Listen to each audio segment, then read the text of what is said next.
अस्सलाम वालेकुम। मैं हूं डॉक्टर अरहम शब्बीर। आप मेरा यूट्यूब चैनल देख रहे हैं। आज हम बात करेंगे नर्व पेन के लिए इस्तेमाल होने वाली दो अद्वियात की। नंबर 1 गाबापेंटिन और नंबर 2 प्रीगाबलिन। ये दोनों अद्वियात न्यूरोपैथिक पेन जैसे डायबिटिक न्यूरोपैथी, सियाटिका या पोस्ट हेपेटिक न्यूरोलजिया के लिए इस्तेमाल होती हैं। पहला सवाल ये कि क्या इन अद्वियात यानी गाबापेंटिन और प्रीगाबलिन को जिंदगी भर लेना होगा? तो बहुत सारे डायबिटिक अफराद में नर्व डैमेज हो जाता है जिसे डायबिटिक न्यूरोपैथी कहते हैं।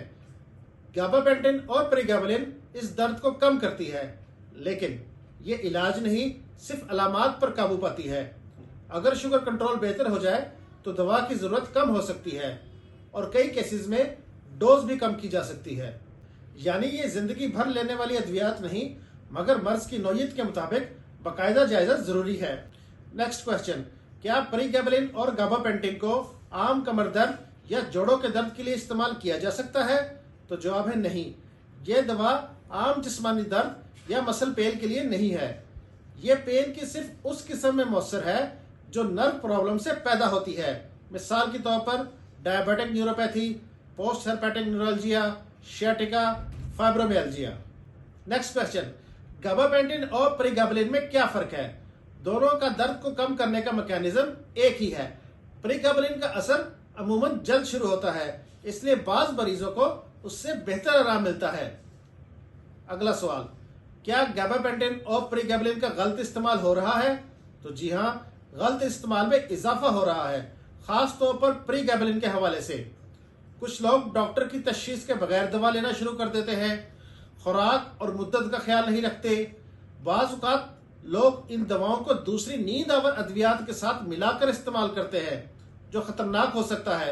मिसाल के तौर पर ग़नूदगी या कंफ्यूजन हो सकती है, या सांस लेने में दिक्कत भी हो सकती है।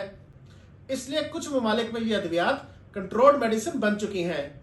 नेक्स्ट क्वेश्चन, गाबापेंटिन और प्रीगाबलिन को अचानक बंद करना महफूज है या नहीं?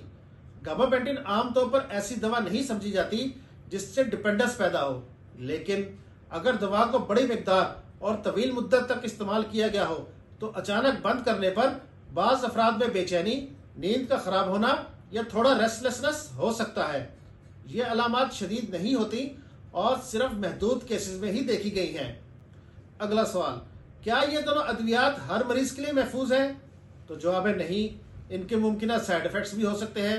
मिसाल के तौर पर चक्कर का आना, थकन या नींद का बढ़ जाना, बाज अफराद में वजन बढ़ जाना और कुछ डायबिटिक पेशेंट्स में टांगों में सूजन।